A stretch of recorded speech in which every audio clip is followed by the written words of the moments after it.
밴딩이 끝났으니 다듬어야겠죠.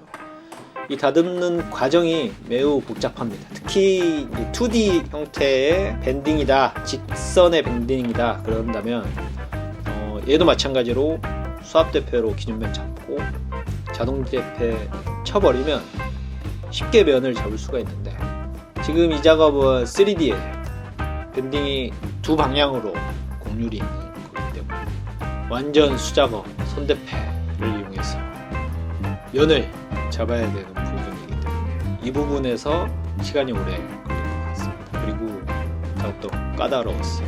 이렇게 필요한 부재의 면을 다듬었다면, 자, 다음은 스팀 밴딩입니다. 네.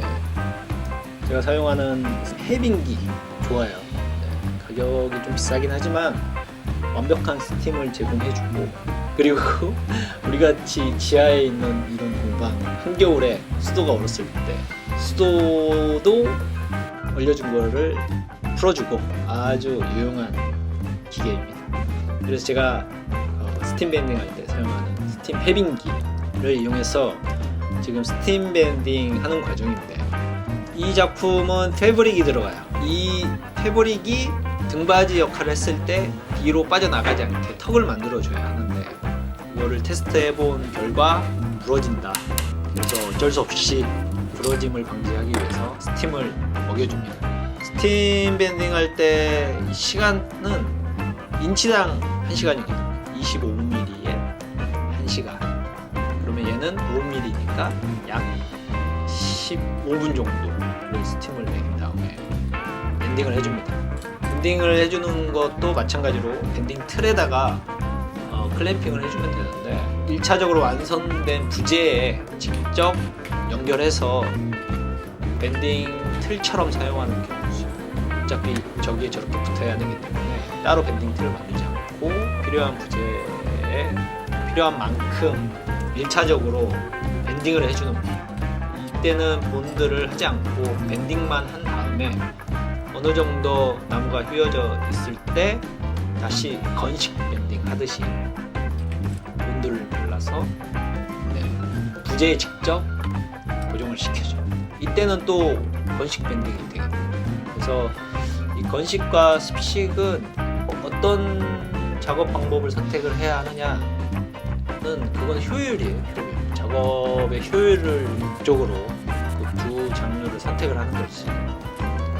이 습식이 간지가 나, 훨씬 더 있어 보여, 이런 이유들 때문에 선택을 하진 않죠. 철저하게 작업 효율을 따지는 거죠. 자, 이렇게 또 턱을 만드는 밴딩이 끝나면 다듬어야죠. 아까도 말씀드렸다시피 밴딩은 어려운 기술이다. 그 어려운 이유는 나무를 휘는 과정이 어려운 게 아니라 이미 기준면이 없는 이 유기적인 형태의 휘어진 나무를 어떻게 잘 다듬어서 조립을 할 것인가, 완성을 할 것인가의 문제에 대해서 어려움을 느끼는 거죠. 이번 작업도 마찬가지입니다. 일단은 프레임이 3개가 연결이 돼서 고정이 되는 부분이기 때문에 하나의 부재를 최대한 잘 다듬어서 완성시킨 다음에 그 부재에 또 다음 부재를 올려놓고 그냥 현장 맞춤이에요. 직접 대보면서 깎고 또 대보고 깎고 하면서 조립을 할 수 있을 정도의 형태를 만드는 거죠. 그렇게 해서 이제 형태가 완성이 됐다면 이제 다음은 조립을 해야겠죠. 이 작품은 조립은 되게 간단합니다. 일단 등받이와 뒷다리 같은 경우에는 본드와 피스를 이용해서 작업을 했어요. 따로 짜맞춤 하지 않습니다. 왜냐면 일단 붙는 면이 마구리 면이 없는 일반 면이기 때문에 집성의 개념으로 본드만을 이용해서 작업을 했고, 그 다음에 피스는 보강의 개념으로 한두 방씩 때려준다. 저는 피스를 적극적으로 활용하는 편이거든요. 물론 두 개의 강도를 비교했을 때 짜맞춤이 훨씬 더 튼튼합니다. 하지만 그만큼 강도가 필요 없을 때 적절하게 사용하는 거죠. 왜냐면 작업의 효율 때문에 그렇습니다. 결과적으로 피스를 적절히 사용하면 좋다. 그렇게 해서 이 등받이의 전체 요소를 만들어내는 3개의 부재를 조립합니다. 다음 과정은 자판이 통째로 뒷다리와 연결이 되는 홈 가공입니다. 이 가공은 라우터를 이용해서 작업을 했고, 조금 더 정교한 작업의 완성도를 얻기 위해서 라우터 부싱 가이드를 이용해서 템플릿을 만들고. 선생님, 응? 팬 같은 데서 나무 시키면 미니멈이 몇이야? 최소로 시키고 싶은 나무의 양을 말하는 거지. 근데 거기서 이렇게 요구하는 책을 읽어. 다 나와. 철학이 있는 목공소 절찬 판매 중. 이의 기준을 가지고 라우터로 홈을 가공했습니다. 라우터 같은 경우에는 잘 쓰면 작업이 쉽고 빠르게 진행이 되죠. 하지만 오로지 손의 감각을 많이 이용해서 작업하시는 분들과 라우터를 적극적으로 사용하시는 분들, 이 두 분이 전문가 수준의 실력을 가지고 있다. 그 기준에서 이 두 개의 작업의 시간차가 그렇게 많이 안 납니다. 결국은 작업 스타일이죠. 내가 어떤 작업 스타일을 선호하는지에 따라서 수공구를 쓸 것이냐, 라우터를 쓸 것이냐가 결정이 나지. 라우터가 더 빨라요, 이런 거 없어요. 숙련된 작업자들은 시간이 비슷합니다. 단지 본인의 스타일 찾아가는 게 중요하겠죠. 그래서 저는 이번 작업은 라우터를 이용해서 전부 홈을 만들었고, 다음 작업은 땜빵입니다. 땜빵, 일명 땜빵이라고 할 수가 있고, 그리고 패브릭이 들어가기 때문에 너무 뾰족한 부분들을 최대한 없애야 돼요. 왜냐면은 뾰족한 부분에 일체감을 주기 위한 패브릭 작업이 쉽지 않기 때문에, 그래서 어느 정도 볼륨을 주기 위해서 지금의 작업을 하는데, 사실 저기를 채워 넣는 방법을 어떻게 할까 많이 고민을 했거든요.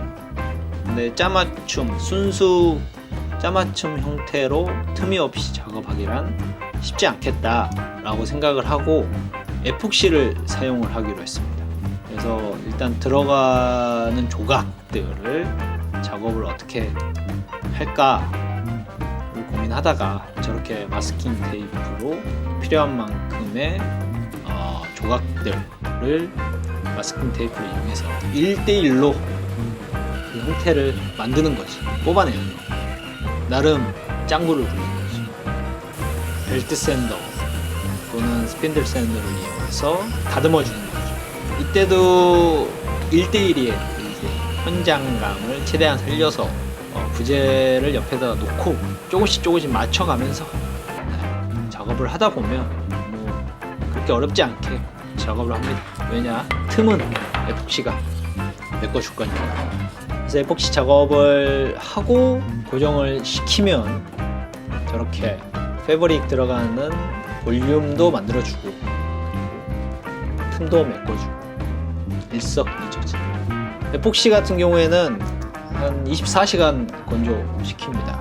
그 전날 작업했다면 그 다음날 와서 작업을 해야 되는 불편함이 있긴 하죠. 하지만 적극적으로 사용한다면 에폭시는 충분히 목공에 도움이 되는 재료인 건 확실한 것 같습니다. 패브릭에는 필수적으로 필요한 소판이죠. 소판, 알판 개념인데 이 작품의 패브릭 판 또한 밴딩입니다. 밴딩에서 시작해서 밴딩으로 끝나죠. 그래서 이 판도 아까도 말씀드렸다시피 2장이 아니라 3장, 그래서 4.5T 3장을 이용해서 밴딩을 또 해야 해요. 그래서 이 판을 만드는 과정도 1대1로 제작이 어느 정도 되어 있는 등받이에 직접 껴보면서 판을 제작을 해야 했고요. 이때는 어쨌든 습식 밴딩으로 턱을 만들어 놨기 때문에 그렇게 타이트하게 작업할 필요는 없고 홈 안에서 밴딩이 될 수 있는 정도의 여유치를 가지고 작업을 했고, 친구도 마찬가지로 테이핑을 해줘야죠. 왜냐면은 밴딩을 했는데 부지와 딱 붙어버리면 다음 작업이 힘들기 때문에 밴딩 틀이 되는 등받이 틀에다가 테이핑을 먼저 해주고, 그리고 똑같은 방식을 통해서 판을 밴딩을 해주고, 되게 손이 많이 가는 그런 작업입니다. 이렇게 밴딩이 끝나면 패브릭 작업을 해야 할 속판도 밴딩이 된 상태입니다. 자, 다음 작업은 엉덩이판. 엉덩이판도 마찬가지로 A4로 템플릿을 만들어서 부재에 직접 그려서 가공을 하는데, 이때 템플릿은 그냥 형태예요, 형태. 동그라미 형태의 좌판을 만들기 위해서 그 라인을 그리는 거지, 저 형태의 라인은 조립과 아무런 상관이 없습니다. 왜냐면은 영상을 보시면 이미 촉은 작업이 되어 있는 상태예요. 가운데 거부터 촉을 만들어서 작업을 끝내놓고, 나머지는 양쪽에 또 부재를 집성을 해서 원형 자판에 전체 부재를 만들어내는 것이기 때문에 지금의 과정은 단순히 원형 형태의 라인을 잡는, 그렇기 때문에 또 단순하게 밴드소만을 이용해서 가공을 하는, 이걸 좀 더 정교하게 해야겠다라고 한다면 템플릿으로 라우터를 이용해서 작업을 해야겠죠. 그리고 역시 또한 그냥 단순히 벨트 샌더를 이용해서 다듬어줍니다. 자, 다음 작업은 앞다리가 들어갈 수 있는 홀을 가공을 하는 거죠. 이 앞다리도 각도가 있어요. 살짝 벌어지는 각도가 있고, 그 각도를 드릴 프레스에 부재, 짜투리 부재, 각재를 얹힌 상태에서 각도를 만들어주고, 그 다음에 작업을 하는 과정입니다. 목선반 작업 전에 항상 이 작업을 먼저 선행해야 되고, 그리고 목선반 할 때 이 목선반 부재가 잘 가공이 됐는지 껴보면서 작업해주기 위해서 먼저 홀 가공을 해주는 것입니다. 이제는 이제 좌판의 엣지 부분을 저 두께 50 두께의 완벽한 라운드를 만들어내기 위해서 작업을 해야 됩니다. 보통 대부분의 사람들이 라운드 비트를 이용해서 엣지 가공을 해주는데, 저는 개인적으로 그라인딩 작업을 많이 합니다. 왜냐면은 기계는 완벽한 원을 만들어낼 수 없어요. 물론 그라인딩도 완벽한 원을 만들 수는 없죠. 왜냐면 사람이에요. 하지만 이 둘 중에 뭐가 더 원에 접근이 쉽나? 저는 개인적으로 그라인딩이 더 좋습니다. 그래서 저 같은 경우 저렇게 45도 패턴 비트를 이용해서 일단 각을 쳐주고, 그 다음에 원형 형태로 그라인딩 작업을 통해서 원형 형태를 만들어주는데, 그렇게 어렵지 않습니다. 조금만 연습하고 작업해보면 금방 내가 라우터보다 더 완벽한 원을 만드는 사람이 됩니다. 그렇습니다. 필로 좌판에 각을 치는 기준을 먼저 그려주고, 그 다음에 그라인딩을 통해서 각을 조금씩 쳐주다 보면 내가 생각하는 완벽한 라운드가 만들어져 있습니다.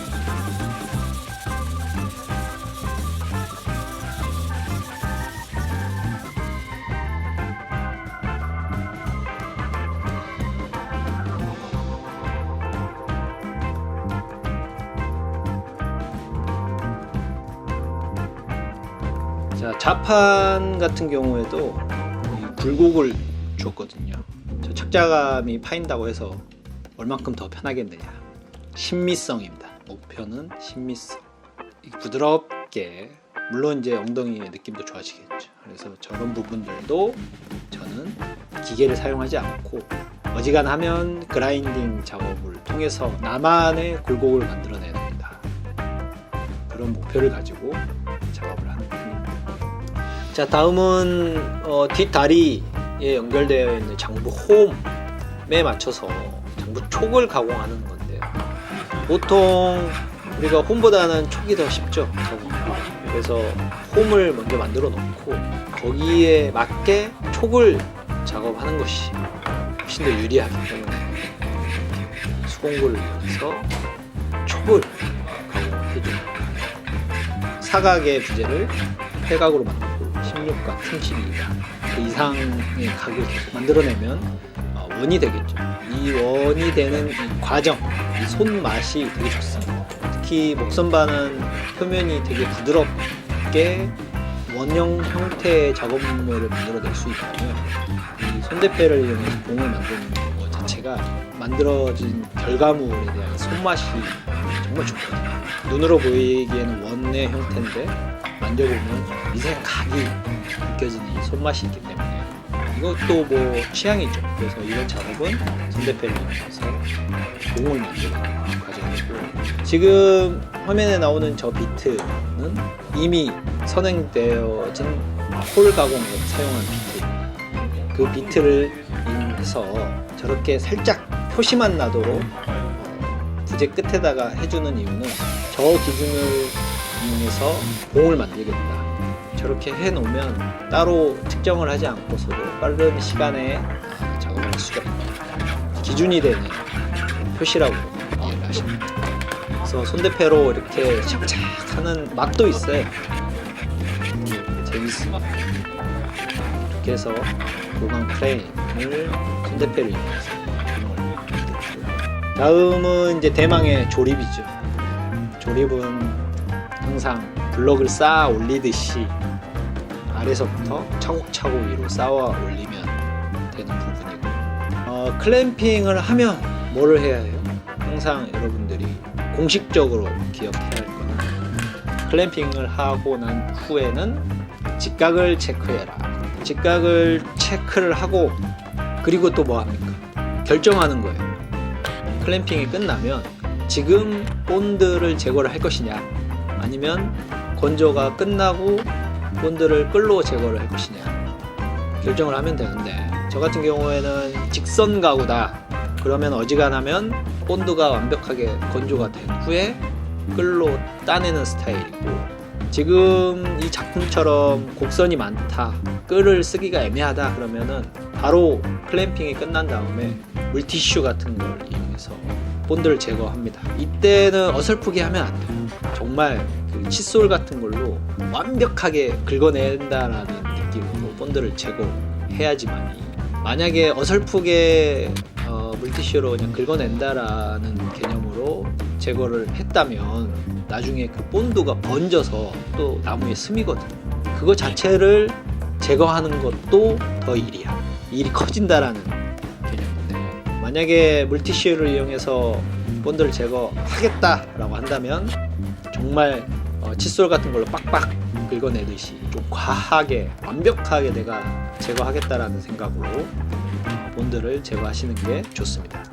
자, 대망의 마무리 오일입니다. 오일 바를 때가 저는 개인적으로 기분이 제일 좋아요. 왜냐?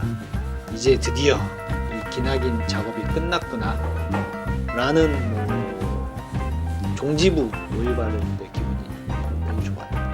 이렇게 해서 나무 작업은 끝이 났고, 다음 작업은 이제 패브릭 작업인데, 이 패브릭 작업은 제가 예전에 영상으로도 남긴 그런 자료가 있기 때문에 상단에 링크 시켜드릴 테니까 참고해 주시고, 먼저 속판에다가 스폰지를 고정을 시켜야 됩니다. 접착제를 뿌리고 고정을 한 다음에 스폰지를 잘라내 주는 과정이고, 그 다음에 패브릭을 감싸는 작업을 해야죠. 패브릭 뒷판은 타카 자국이 난무하고, 그리고 그걸 다시 다른 또 패브릭을 덧대서 깔끔하게 작업이 가능하지만, 뒤에서는 그냥 원론 느낌이 났으면 좋겠다라고 생각이 돼서 무늬목 합판을 한번 덧대고 그 다음에 패브릭을 조립하는 과정인데, 패브릭은 일체형으로 작업하지 않죠.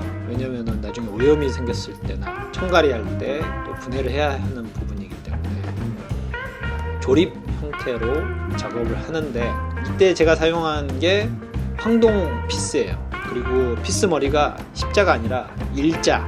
이게 은근히 또 매력적인 피스입니다.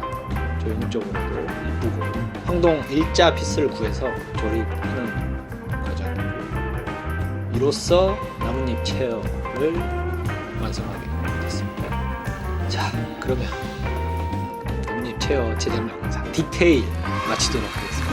도움이 되셨다면 구독, 좋아요 부탁드립니다. 다음은 또 다른 작업, 또 디테일하게 파헤치는 다른 작업을 통해서 만나 뵙도록 하겠습니다. 고맙습니다.